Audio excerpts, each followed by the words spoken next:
Joining us now to analyze today's headlines is Rahul Mahajan. He's a sociologist and author of Full Spectrum Dominance. Hi, Rahul. Hi, Sonali. The Turkish border town of Suruk is the site of a deadly bombing this morning. 28 people were killed when an apparent suicide attack targeted a political meeting.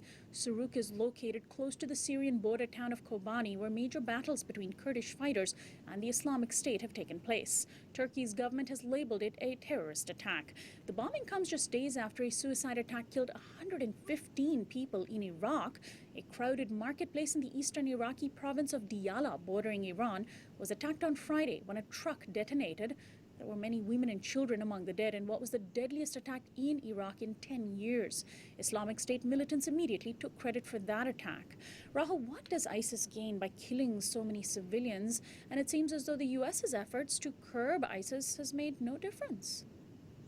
Well, this is speculation, but I think basically the strategic mobilization of terror is a major part of ISIS's military strategy. It may have been in some ways militarily superior to some of the forces that it's fought to achieve the success it has, but right now it's beleaguered, and certainly with the addition of the U.S. Air Force, even in the very limited capacity it is now, it's definitely outmatched militarily, but it's still able to occasionally win victories by terrorizing populations and by creating incentives in local fighting forces to not to fight, to disappear, or to submit. So I think that's part of it. They also justify the killing of civilians with a twin-pronged strategy of saying that anyone who's a true Muslim who is killed in such an attack is a martyr and goes to heaven. And of course, you have to remember that for them, most Muslims are not actually Muslims. They excommunicate those they disagree with. And then here in the United States, Republican presidential candidate Donald Trump has angered members of his own party after making outrageous comments about Senator John McCain. At a summit in Iowa on Saturday, Trump was asked about McCain, who spent 5 years at a prisoner of war camp in Vietnam during the war. He responded saying he thought McCain was, quote, not a war hero, and then added, he's a war hero because he was captured. I like people that weren't captured, okay? Former Texas Governor Rick Perry and former Florida Governor Jeb Bush, both of whom are vying for the GOP nomination, were among many Republicans who immediately slammed Trump, saying he was unfit to be president. McCain responded by saying, I think he may owe an apology to the families of those who have sacrificed in conflict and those who have undergone the prison experience in serving their country. Trump has also come under attack recently for making racist comments about Mexican immigrants. Well, Rahul, don't the Republicans reveal just how morally bankrupt they are by all these ridiculous antics?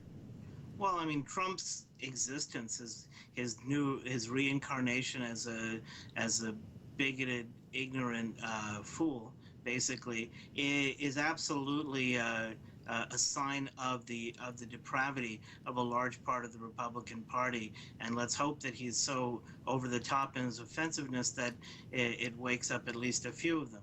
That said, his remarks about McCain are, while ridiculous from a man who didn't serve in combat nor honorably as an anti-war activist, are not nearly as offensive as earlier comments like the ones in which he called Mexican immigrants rapists. So the fact that this is being made such a big deal of really has more to do with the sort of mindset of imperialism and the idolatry of the U.S. military than the overt depravity of the remarks themselves.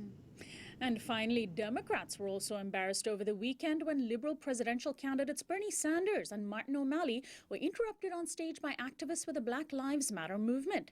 At the Netroots Nation Conference, which is the largest annual gathering of progressives in the country, Sanders and O'Malley appeared in Phoenix to rally their base. BLM activists accused them of not centering racial justice as part of their political platforms. They chanted the names of black women who had been killed in police custody. O'Malley clumsily retorted that Black Lives Matter, White Lives Matter, all lives matter, while Sanders said, quote, I spent 50 years of my life fighting for civil rights and dignity, but if you don't want me to be here, that's okay. I don't want to out-scream people, end of quote. BLM co-founder Patrisse Cullors, who has appeared twice on Uprising, was among those who challenged the candidates. She said, we are in a state of emergency. If you do not feel that emergency, then you are not human. I want to hear concrete action plans. Rahul, can BLM's tactics to challenge Democratic presidential candidates in this way work?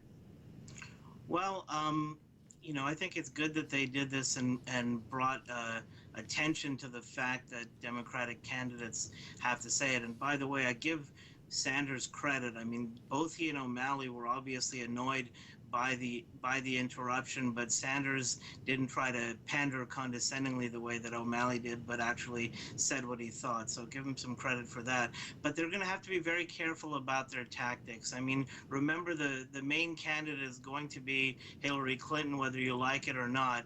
And the Clintons are already known for the strategic selection of sister soldier moments. So they have to be careful because they have a cause which tremendous number of people agree with, and not just Democrats either. And they agree not just that it's wrong to kill all these people without guns, but even that we need to start imposing serious accountability on the police. And they have to be careful not to be sort of separated from that support by denunciation of their tactics.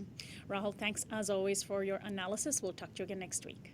See you then. Rahul Mahajan is a sociologist and author of Full Spectrum Dominance, U.S. Power in Iraq and Beyond. This is Uprising. We'll be right back.